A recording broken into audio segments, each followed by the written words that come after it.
ಮೊಟ್ಟೆಯಲ್ಲಿ ತುಂಬ ವೆರೈಟೀಸ್ ಮಾಡಿದ್ದೀವಿ. ಏನಾದರೂ ಡಿಫ್ರೆಂಟಾಗಿ ಮಾಡಬೇಕು ಅಂದರೆ ಈ ರೆಸಿಪಿನ ಮಿಸ್ ಮಾಡ್ದಿರ ಟ್ರೈ ಮಾಡಿ, ಸಖತ್ತಾಗಿರುತ್ತೆ. ತುಂಬ ಸಿಂಪಲ್ ಆ್ಯಂಡ್ ಟೇಸ್ಟಿಯಾಗಿರುವಂಥ ಮೊಟ್ಟೆ ಗ್ರೇವಿ ಮಾಡೋದನ್ನು ತಿಳಿಸ್ಕೊಡ್ತಾ ಇದ್ದೀನಿ. ಈ ಗ್ರೇವಿನ ನೀವೇನಾದರೂ ಒಂದು ಸಲ ಟೇಸ್ಟ್ ಮಾಡಿದ್ರೆ ಖಂಡಿತ ಮತ್ತೆ ಮತ್ತೆ ಇದನ್ನೇ ಟ್ರೈ ಮಾಡ್ತೀರಾ, ಅಷ್ಟು ಚೆನ್ನಾಗಿರುತ್ತೆ. White rice, ghee rice, chapati, roti ಎಲ್ಲದ್ರ ಜೊತೆಗೂ ಎಕ್ಸಲೆಂಟ್ ಕಾಂಬಿನೇಷನ್. ಸೊ ಬನ್ನಿ ಹಾಗಿದ್ರೆ ಮಾಡೋದು ಯಾವ ರೀತಿ ಅಂತ ನೋಡೋಣ. ಮೊದಲು ನಾನಿಲ್ಲಿ ಬೇಯಿಸಿರುವಂಥ 6 ಮೊಟ್ಟೆಗಳನ್ನ ತೊಗೊಂಡಿದ್ದೀನಿ. ನೀವು ಎಷ್ಟು ಮೊಟ್ಟೆ ಬೇಕಾದರೂ ತೊಗೊಳ್ಬೋದು. ಇದರ ಮೇಲ್ಗಡೆ ಈ ರೀತಿ ಲೈಟಾಗಿ ಕಟ್ ಮಾಡ್ಕೊಳ್ಳಿ. ಈ ರೀತಿ ಮಾಡ್ಕೊಳ್ಳೋದ್ರಿಂದ ನೀವು ಯಾವುದೇ ಮಸಾಲೆ ಹಾಕಿದ್ರೂ ಮೊಟ್ಟೆಗೆ ಚೆನ್ನಾಗಿ ಹಿಡಿಯುತ್ತೆ. ಎಲ್ಲ ಮೊಟ್ಟೆಗಳನ್ನೂ ಇದೇ ರೀತಿಯೇ ಕಟ್ ಮಾಡಿಕೊಂಡು ಸೈಡ್ಗೆ ತೆಗೆದಿಟ್ಬಿಟ್ಟು, ಈಗ ಗ್ಯಾಸ್ ಸ್ಟವ್ ಮೇಲೆ ಒಂದು ಪ್ಯಾನ್ ಇಟ್ಕೊಂಡು 2 ಟೇಬಲ್ ಸ್ಪೂನ್ ಎಣ್ಣೆ ಸೇರಿಸ್ಬಿಟ್ಟು, ಎಣ್ಣೆ ಬಿಸಿಯಾಗಿದ ತಕ್ಷಣ ಇದಕ್ಕೆ ಮೀಡಿಯಮ್ ಸೈಜ್ದು 3 ಈರುಳ್ಳಿ, 1 ಇಂಚು ಶುಂಠಿ, 1 ಗಡ್ಡೆ ಬೆಳ್ಳುಳ್ಳಿ, 4 ಮೆಣಸಿನ್ಕಾಯಿನ ಸೇರಿಸ್ಕೊಂಡು ಫ್ರೈ ಮಾಡ್ಕೊಳ್ಬೇಕು.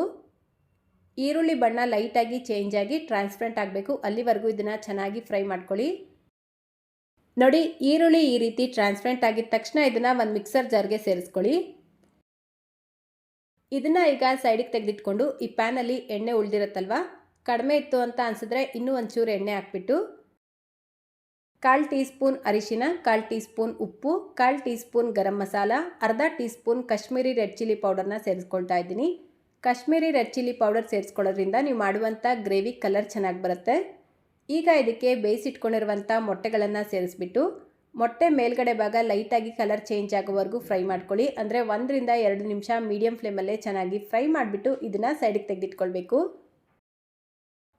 ಈಗ ಫ್ರೈ ಮಾಡಿ ಇಟ್ಕೊಂಡಿರುವಂಥ ಈರುಳ್ಳಿ ಜೊತೆಗೆ ನೆನೆಸಿಟ್ಕೊಂಡಿರುವಂಥ ಗೋಡಂಬಿನ ಸೇರಿಸ್ಕೊಳ್ತಾ ಇದ್ದೀನಿ. ಒಂದು 7 ರಿಂದ 8 ಗೋಡಂಬಿನ 15 ನಿಮಿಷ ಮುಂಚೆ ಬಿಸಿನೀರಲ್ಲಿ ನೆನೆಸಿಟ್ಕೊಂಡಿದ್ದೆ. ಆ ನೀರಿನ ಸಮೇತ ಸೇರಿಸ್ಕೊಂಡು 1 ಹಿಡಿ ಕೊತ್ತಂಬರಿ ಸೊಪ್ಪನ್ನ ಸೇರಿಸ್ಬಿಟ್ಟು ನುಣ್ಣಗೆ ರುಬ್ಕೊಳ್ಳಿ. ಕೊತ್ತಂಬರಿ ಸೊಪ್ಪು ಸ್ವಲ್ಪ ಹೆಚ್ಚಿಗೆ ಸೇರಿಸ್ಕೊಳ್ಳಿ, ಫ್ಲೇವರ್ ಚೆನ್ನಾಗಿರುತ್ತೆ. ನೋಡಿ, ಈ ರೀತಿ ನುಣ್ಣಗೆ ರುಬ್ಕೊಂಡು ಸೈಡಿಗೆ ತೆಗೆದಿಟ್ಕೊಳ್ಳಿ.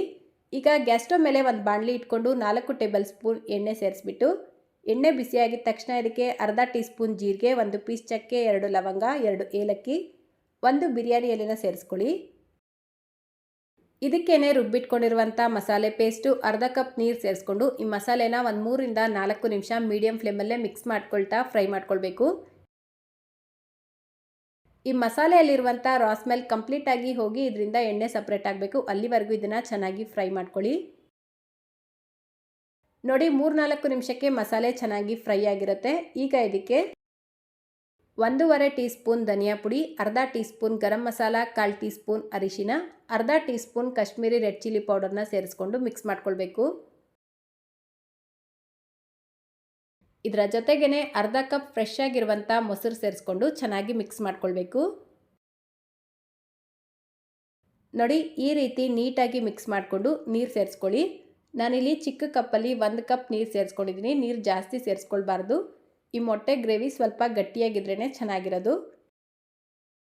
ಈಗ ಲಾಸ್ಟಲ್ಲಿ ರುಚಿಗೆ ತಕ್ಕಷ್ಟು ಉಪ್ಪು ಸೇರಿಸ್ಬಿಟ್ಟು ಮಿಕ್ಸ್ ಮಾಡಿಕೊಂಡು ಈ ಮಸಾಲೆ ಈ ರೀತಿ ಕುದಿ ಬಂದಿದ ತಕ್ಷಣ ಇದಕ್ಕೆ ನಾವು ಮೊದಲೇ ಫ್ರೈ ಮಾಡಿ ತೆಗೆದಿಟ್ಕೊಂಡಿರುವಂಥ ಮೊಟ್ಟೆನ ಸೇರಿಸ್ಕೊಳ್ಬೇಕು.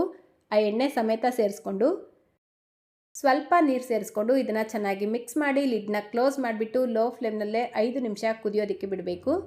ಅಂದರೆ ಗ್ರೇವಿ ಚೆನ್ನಾಗಿ ಕುದ್ದು ಎಣ್ಣೆ ಸಪ್ರೇಟ್ ಆಗಬೇಕು, ಅಲ್ಲಿವರೆಗೂ ಕುದಿಸ್ಕೊಳ್ಳಿ. ನೀವು ಬೇಕಿದ್ರೆ ಇನ್ ಬಿಟ್ವೀನ್ ಮಿಕ್ಸ್ ಮಾಡ್ಕೊಳ್ತಾ ಕುದಿಸ್ಕೊಳ್ಬೋದು. ನೋಡಿ, ಕರೆಕ್ಟಾಗಿ 4-5 ನಿಮಿಷಕ್ಕೆ ಗ್ರೇವಿ ಕನ್ಸಿಸ್ಟೆನ್ಸಿ ಅನ್ನೋದು ಗಟ್ಟಿಯಾಗಿ ಗ್ರೇವಿಯಿಂದ ಎಣ್ಣೆ ಸಪ್ರೇಟ್ ಆಗಿರುತ್ತೆ. ಈ ರೀತಿ ಆಯಿಲ್ ಸಪ್ರೇಟ್ ಆದಮೇಲೆ ಲಾಸ್ಟಲ್ಲಿ ಇದಕ್ಕೆ ಒಂಚೂರು ಕೊತ್ತಂಬರಿ ಸೊಪ್ಪು ಮತ್ತು ಕಸೂರಿ ಮೆಥಿನ ಸೇರಿಸ್ಕೊಂಡು ಮಿಕ್ಸ್ ಮಾಡ್ಕೊಳ್ಳಿ. ಅಷ್ಟೇ, ಈಗ ತುಂಬ ಟೇಸ್ಟಿಯಾಗಿರುವಂಥ ಮೊಟ್ಟೆ ಗ್ರೇವಿ ರೆಡಿಯಾಗಿದೆ. ನಾನು ಆಗಲೇ ತಿಳಿಸ್ದಾಗೆ ಇದನ್ನು roti, chapati, white rice, ghee rice ಜೊತೆಗೆ ಮಾಡ್ಕೊಳ್ಳಿ, ತುಂಬಾ ಚೆನ್ನಾಗಿರುತ್ತೆ. ಸೊ ಇವತ್ತಿನ ಈ ರೆಸಿಪಿ ನಿಮ್ಗೆ ಇಷ್ಟ ಆಗಿದ್ರೆ ಈ ವಿಡಿಯೋಗೊಂದು ಲೈಕ್ ಮಾಡೋದನ್ನು ಮರಿಬೇಡಿ. ನಿಮ್ಮ ಫ್ರೆಂಡ್ಸ್ ಮತ್ತು ಫ್ಯಾಮಿಲಿಯವ್ರ ಜೊತೆಗೂ ಈ ವಿಡಿಯೋನ ಶೇರ್ ಮಾಡ್ಕೊಳ್ಳಿ. ನಮ್ಮ ಚಾನಲ್ನ ಹೊಸದಾಗಿ ನೋಡ್ತಾ ಇದ್ದರೆ ಪ್ಲೀಸ್ ಸಬ್ಸ್ಕ್ರೈಬ್ ಮಾಡಿಕೊಂಡು ಬೆಲ್ಲೈಕನ್ನ ಕ್ಲಿಕ್ ಮಾಡಿ ಆಲ್ ಅನ್ನೋ ಆಪ್ಷನ್ನ ಕ್ಲಿಕ್ ಮಾಡ್ಕೊಳ್ಳಿ. ಇದೇ ರೀತಿ ಮತ್ತೊಂದು ಟೇಸ್ಟಿ ಆ್ಯಂಡ್ ಹೆಲ್ತಿ ರೆಸಿಪಿಯೊಂದಿಗೆ ಸಿಗೋಣ. Thank you.